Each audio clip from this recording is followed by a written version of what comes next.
بسم الله الرحمن الرحیم۔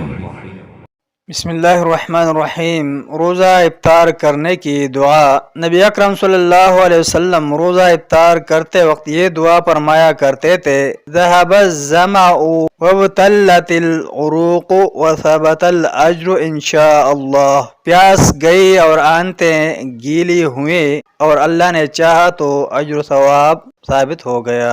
دوسری دعا، آپ صلی اللہ علیہ وسلم یہ دعا بھی فرمایا کرتے تھے: اللہم لک صمت وعلی رزقک افطرت۔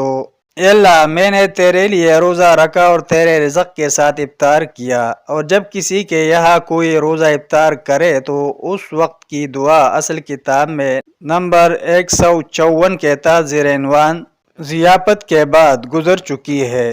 لیلۃ القدر کی دعا۔ اگر کسی کو لیلۃ القدر مل جائے تو وہ یہ دعا کرے: اللہم انک عفو تحب العفو فاعف عنی۔ اے اللہ، تو عفو و درگزر کرنے والا اور اسے ہی پسند کرنے والا ہے، مجھے بھی معاف فرما دے۔